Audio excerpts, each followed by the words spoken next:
हाँ, अब यह प्रेजेंट इंडेफिनिट टेंस का पार्ट 2 है। प्रेजेंट इंडेफिनिट टेंस का कौन सा है जी? पार्ट 2 है। ओके, और आप लोग वीडियो में अंत तक बने रहें। जब तक अंत तक नहीं बनेंगे तब तक वीडियो समझ में नहीं आएगा और कोई भी टॉपिक समझ में नहीं आएगा। तो आप लोग अंत तक बनेंगे तो आपको कोई फायदा होगा। इसलिए सभी छात्रों से निवेदन है कि वीडियो में अंत तक बने रहो ताकि पूरा निष्कर्ष निकले, वो उससे आपको ज्ञान मिले कि ये वीडियो हमने देखा तो हमको क्या समझ में आया।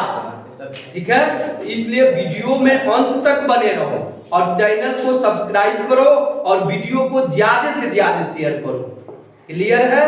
ताकि आपके पास हर एक वीडियो का नोटिफिकेशन पहुंचता जाए और आप वीडियो देख करके और घर बैठे ही हमसे आप पढ़ सकते हैं। कल से आप कल से ऑनलाइन क्लास भी चलेगा। अब इसमें हम समझेंगे क्या जी? अब प्रेजेंट इंडेफिनिट टेंस का नेगेटिव सेंटेंस, इसका नियम क्या है? प्रेजेंट इंडेफिनिट टेंस के नेगेटिव सेंटेंस का नियम क्या है? तो अन्य पुरुष एक वचन करता, अन्य पुरुष एक वचन करता ही सी इट नेम के साथ। क्या जी? अन्य पुरुष एक वचन करता। हमने इसके पहले वाले वीडियो में भी बताया है कि अन्य पुरुष एक वचन करता में क्या क्या आता है। तो क्या क्या आता है जी? ही सी इट नेम, यानी हमने बार बार कहा इस बात को, अरे आप समझो उसको कि अन्य पुरुष एक वचन करता में क्या क्या आता है। तो अन्य पुरुष एक वचन करता में ही सी इट नेम आता है, इसी को अन्य पुरुष एक वचन करता कहा जाता है। तो अन्य पुरुष एक वचन करता ही सी इट नेम के साथ डज नॉट का प्रयोग करते हैं और बाकी कर्ताओं के साथ तथा बाकी कर्ताओं के साथ इसका प्रयोग किया जाता है जी, डू नॉट का प्रयोग किया जाता है। और इस सेंटेंस में हमेशा V1 का प्रयोग किया जाता है, यानी इस सेंटेंस में क्रिया मूल रूप में रहेगा, यानी V5 का प्रयोग इसमें किया जाता है। प्रेजेंट इंडेफिनिट टेंस के अफर्मेटिव सेंटेंस में वो भी इसके साथ अन्य पुरुष एक वचन कर्ता के साथ, लेकिन इसमें किसी भी कर्ता के साथ V1 का प्रयोग करना है और अन्य पुरुष एक वचन कर्ता के साथ डज नॉट का प्रयोग किया जाता है तथा बाकी कर्ताओं के साथ डू नॉट का प्रयोग किया जाता है। इस टेंस में हमेशा V1 का प्रयोग किया जाता है। क्लियर हुआ कि नहीं जी? ओके, अब इसका स्ट्रक्चर पढ़ेंगे। क्या पढ़ेंगे जी? स्ट्रक्चर पढ़ेंगे। प्रेजेंट इंडेफिनिट टेंस के नेगेटिव सेंटेंस का स्ट्रक्चर क्या होता है। क्लियर है जी? अब इसका स्ट्रक्चर पढ़ेंगे। ओके, अब स्ट्रक्चर क्या है? तो अब यहाँ से यस प्लस ए बी और क्या हो जाएगा कि पोस्ट में डू नॉट कमा क्या हो गया?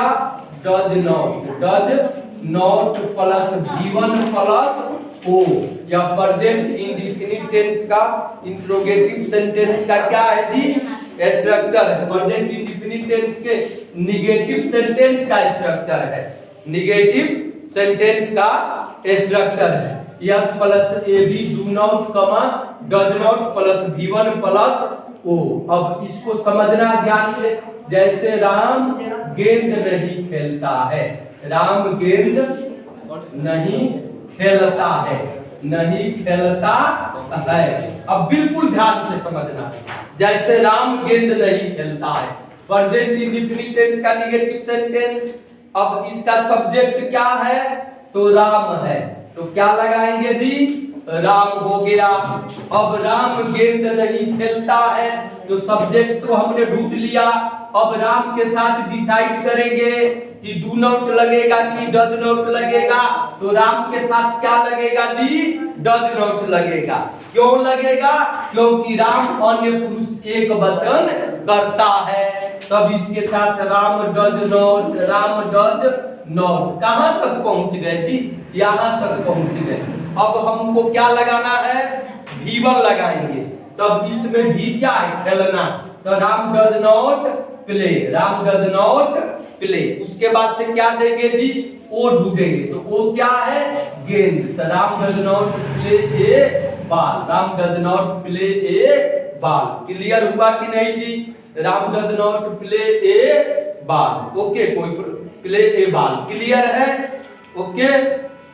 अब अगला नंबर है क्या जी? इंट्रोगेट। इसके बाद से फिर से एक और एग्जांपल दे दे रहे हैं।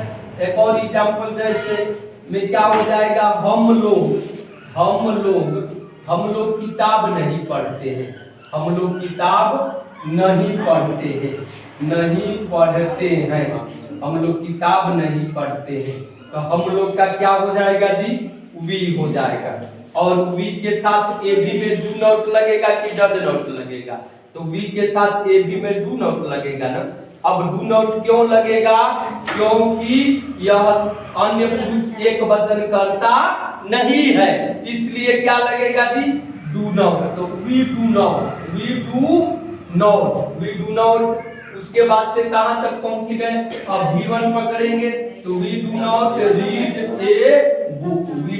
Read a book. क्लियर हुआ कि नहीं?